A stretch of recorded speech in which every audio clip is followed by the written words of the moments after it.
This is a chapter called probability. This is chapter number 15 of standard 10. So what is probability? Probability means the possibility of any event, favorable event, which we are considering of occurring. So there are few points of which we will first discuss. So probability is also called as theoretical probability, or it is also known as classical probability. And what is it? It is simply the ratio of the outcomes, favorable outcomes, to the total possible of events which are in that experiment. Now if we consider m as the number of outcomes favorable and n is the number of possible outcomes, then probability will be given by m upon n, where 0 is less than or equal to m, which is less than or equal to n. So what is the probability of a sure event? A sure event means sun rising in the east. It is a sure event. So the probability of that event is 1, always 1.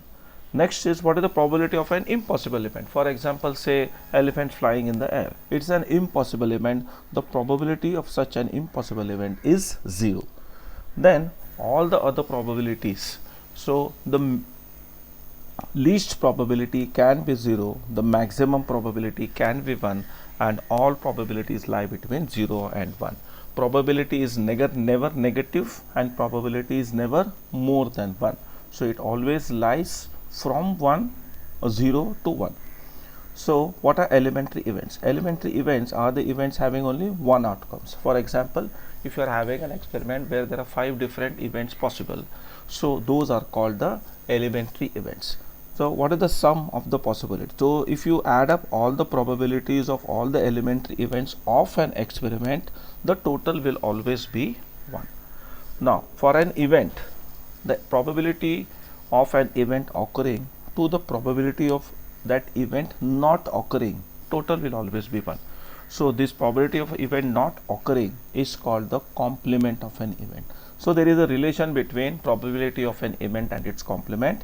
It is probability of an event plus the probability of its complement is always 1. So this is useful for doing some sums.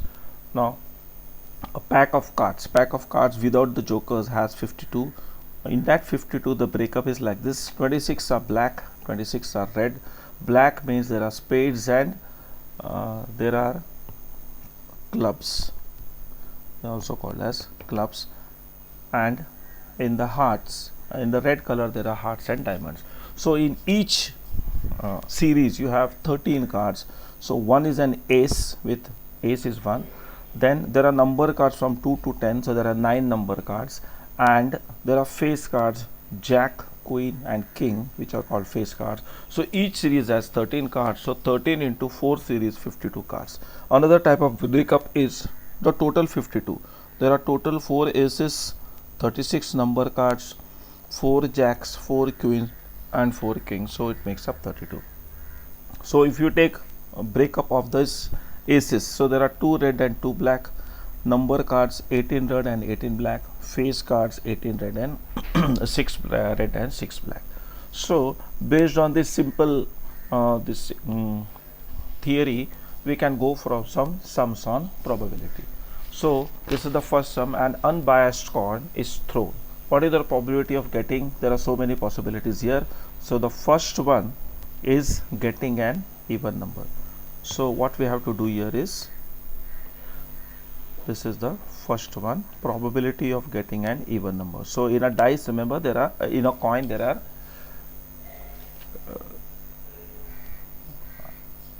this is unbiased coin, dice. It has a dice has 6 faces. So what is the probability of getting an even number is, which are the even numbers? The even numbers are 2, 4 and 6. So the probability of that event is given as 3 upon 6, means 1 upon 2. Next is, the second is a multiple of 2. So which are the multiples of 2? Multiples of 3. The multiples of 3 are 3 and 6. So the probability of the favorable event becomes 2 upon 6, means 1 upon 3. The third one is an even number or a multiple of 3. So an even number or multiple of 3. So how do we do this? So the even numbers are 2, 4, 6 and multiples of 3 are 3 and 6, multiples of 3. So what are this probability of that event? So which are the combinations possible? 2, 3, 4, 6. So the probability of that event is given by 4 upon 6 means 2 upon 3. Then the fourth one is an even number and a multiple of 3. So even number and multiple of 3. So even number as well as a multiple of 3. So there are two conditions here, and multiple of 3. So it should be, this is only one even number which is multiple of 3, that is 6 within the faces available possibilities. So it comes 1 upon 6. Now the fifth one is, it is a number 3 or 4. So 3 or 4 are two numbers, so the probability of that event is 3 or 4 means 2 upon 6 means 1 upon 3. Then what is the probability of getting an odd number? So odd number, so there are 3 odd numbers which are 1, 3, 5. So probability of that favorable event is 3 upon 6 means 1 upon 2. Then the seventh one is probability of a number less than 5. A number less than 5 means we should not include 5, it will be only 1, 2, 3, 4. So the probability of that event is 4 upon 6 or 2 upon 3. Then the last one was a number greater than 3.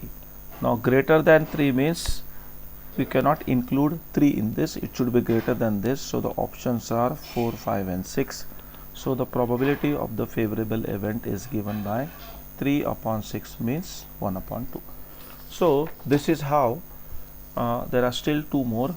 A number between 3 and 6. So a number between 3 and 6. Now between 3 and 6 are only two numbers, 4 and 5.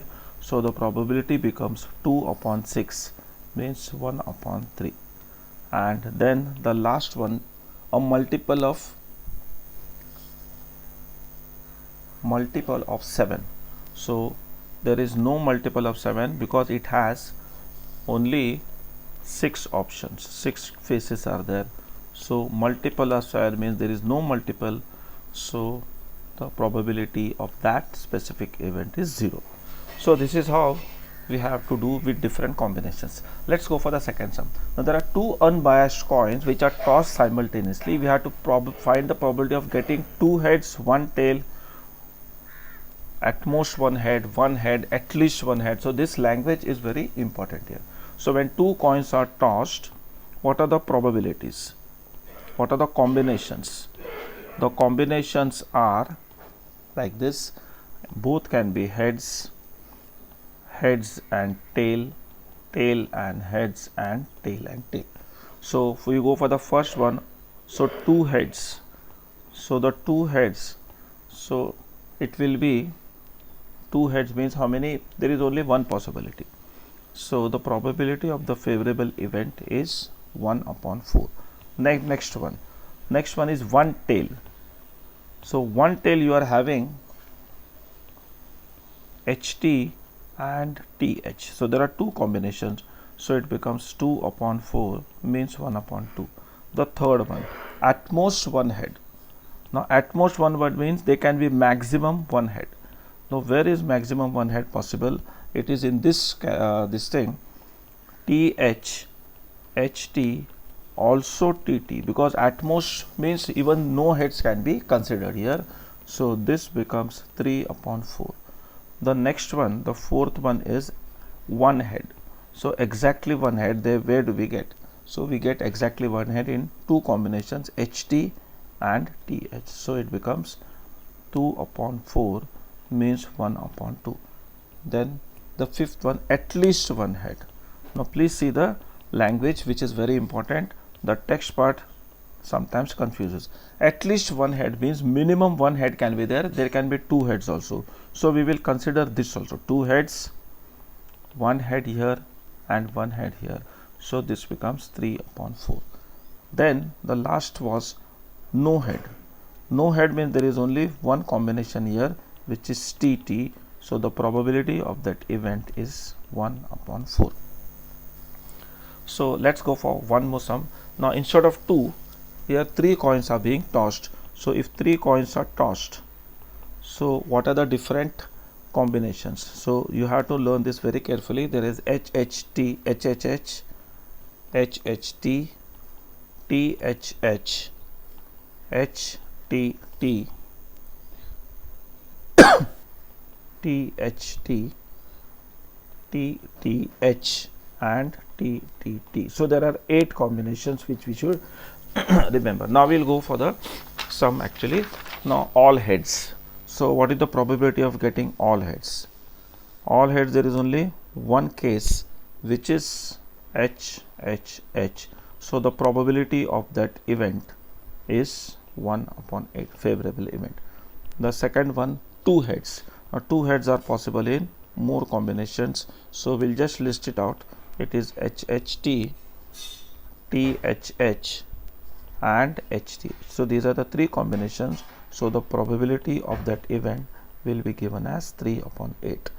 The next one, the third one is one head. So which is this possibility? So there are 2 combinations. One is HTT and one is TTH. Now this is 2 upon 8 means 1 upon 4. Then comes the fourth combination. Fourth, what is asked is at least 2 heads. Now this at least 2 heads, we should be careful. At least 2 heads means we have to take heads wherever there are 2 or more. So which are those combinations? First we'll take these 3 heads, then all the possibilities of 2 heads, HHT, HTH and TTH, HTH and HHT and H. So this should be HHH, HHT, THH, THH and